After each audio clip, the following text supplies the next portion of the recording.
markets are wrapping up the Fed pivot hopium move. So let's take a look at what's going on today. And as we see, the NASDAQ finished down 2% on weak tech earnings. Facebook just reported after the bell, falling short on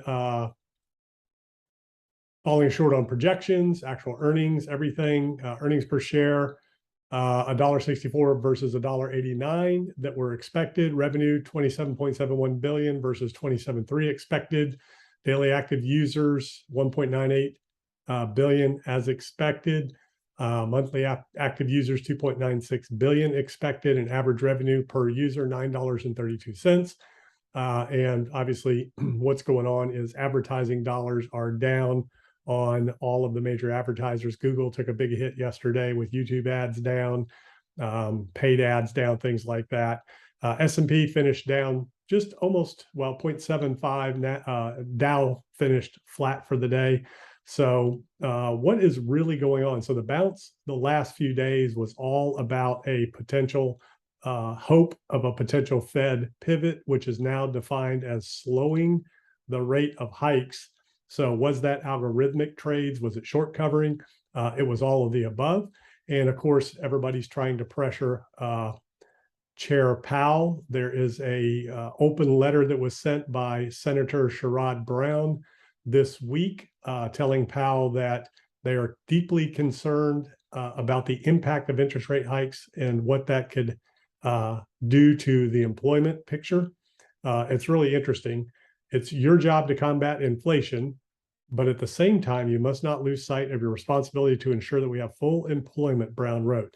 Last time we all checked, the labor market was doing pretty good and still has more jobs than people. So Powell is going to ignore all this. He's getting a lot of political pressure because people are under pressure and they want to try to make it look like they're trying to help with the rising interest rates, the sell-off in the stock market. But what people don't understand is what the Fed wants is they want unemployment to rise. They have to get unemployment to rise. They have to reduce demand.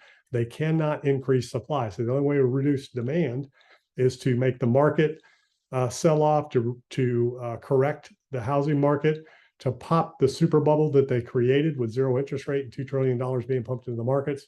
So they want markets to decline. They want housing to come down. They want people to feel less wealthy so that people will spend less money, thus reducing demand. They want layoffs to a certain degree because that's what cools down the market and the economy, because inflation is more damaging than anything else. And so far, they haven't made an impact, a significant, meaningful impact in inflation yet. And until inflation starts to come down, the markets will not find a bottom and reverse. And they could be putting in a bottom range here. So let's take a look at the charts real quick, and we'll take a look at the Dow. These are all on the daily here. And let's bring in some daily moving averages because the key is the 200-day. The Dow Jones is still below the 200-day. And the markets, this is the June low here, recent low. So we could wind back down. The markets could start trying to put in a low in these areas while we await recessionary concerns and effects. Here's the NASDAQ, 200-day, again below that. S&P well below the 200-day. When you put it on the weekly, they've all found support and gotten above the 200 weekly. So that's good. But as far as your major moving average, the 200-day is the big one to watch. The green is the 50, the blue is the 100, the red is the 200. So really what markets have to do is reclaim that. But most likely it's just a rejection like we've seen the last few times the market's tried to get close. And let's shut some of this off here and go back again. We always like to look at the 2018, 2019, or I'm sorry, 2009, 2008, 2009 bear market, and you get nice rallies in a bear market. So right now it's an orderly unwinding and repricing ahead of the Fed move. The Fed next week, Tuesday, Wednesday, is right now almost guaranteed that they're going to raise rates 75 basis points. Then the question will be, are they going to provide any guidance for December and rate hikes moving forward, slowing, pausing, anything like that? My guess is the Fed's going to talk the markets down again. So we'll experience what we saw last time when the Fed raised the rates in September. The markets kind of worked their way down. and dropped on right in this area here around September, early mid part of September, where the markets dropped after the Fed raised the rates.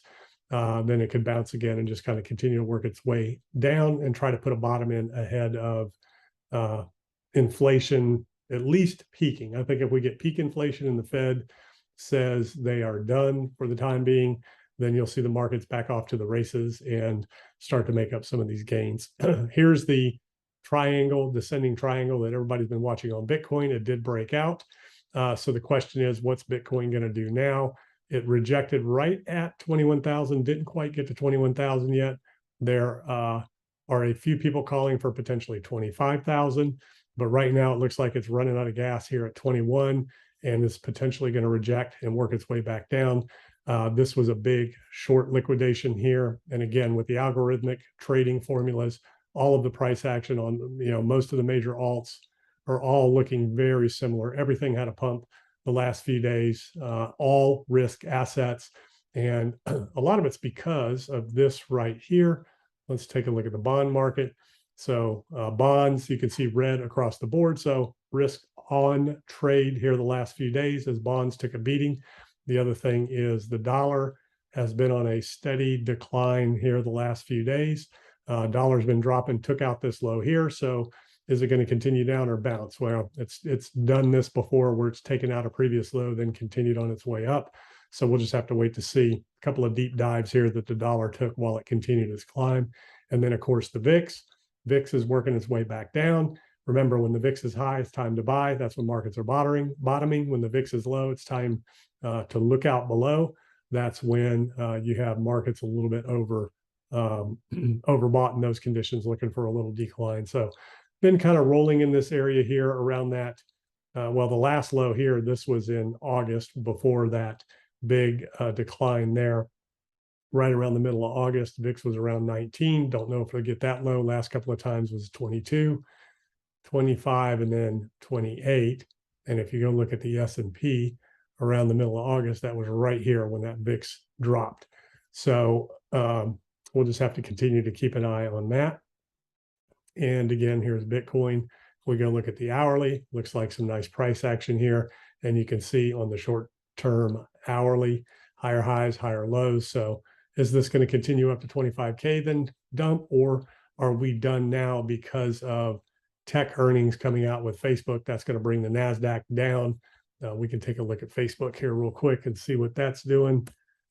Here is Meta right here, dropping after hours on earnings, just like Google, Microsoft. So all the FANG stocks are taking a beating. Tesla is still hanging on here lately. Let's take a look at Tesla real quick. Some people say Tesla is a $25 stock, still trading around 224 after hours. The low was 198.83.